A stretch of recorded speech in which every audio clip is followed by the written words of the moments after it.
We're wrapping things up here from the Greenwood Junior Challenge at Greenwood Country Club. I'm with our boys 15-18 champion, Wick Andrews from Columbia, South Carolina. Came in with a two-day total of 141. Just have two questions for you here, Wick. First off, coming into this weekend, what were your expectations for the Greenwood Junior Challenge? How did you feel you would do? Well, I felt really good coming into the week. I was playing pretty good, and I was hoping to do good and get a good finish. And after the first day, I feel like I left a few shots out there, but I was still pretty confident I could finish up good. And then middle of the round today, I was feeling like I knew a couple guys in the group in front of me were pretty good players, so I knew I was going to need a pretty good finish. And I birdied 3 in the last 4 holes coming in, so I knew it was going to be close. Yeah, you mentioned that good finish, the 3 out of 4 birdies, and how does it feel now knowing that those three birdies are the ones that put you over the top and allowed you to win by just a stroke? It feels really good to finish out. All right, Wick Andrews, our champion here. Congratulations. Here's our boys 11-14 champion, Christian Salzer from Sumter, South Carolina. Came in with a two-day total of 145. My first question for you, Christian, do you feel there was a major turning point or a hole that really gave you some momentum for your round today? I was 2 over through 4. Then I made like a 20-footer on number 5, my 5th hole.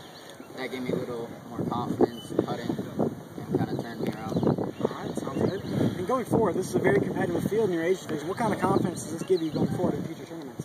That I can, if I have the lead going into the final day, I can close out the deal and not choke. All right. Definitely standing here with our 15-18 champion, Victoria Husky from Greenville, South Carolina. She came in with a two-day total of 153. Just have a few questions for you. First off, you had 2 very consistent rounds this weekend, and what part of your game would you attribute that consistent play to? Well, I hit a lot of greens, and I putted, like, once I got on the green, I could really putt good, so that helped. All right.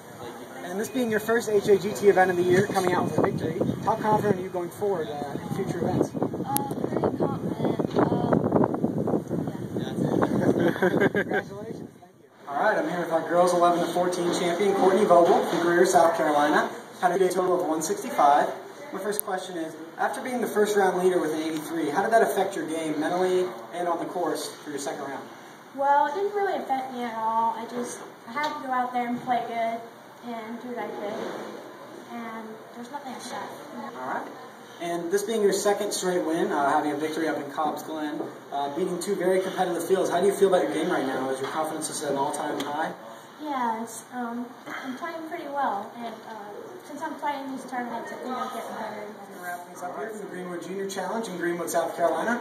Special thanks to Mr. Self, the owner of the course, for letting us play in this great venue, Kevin Hill, the PGA Pro, and Greenwood for being a great host facility.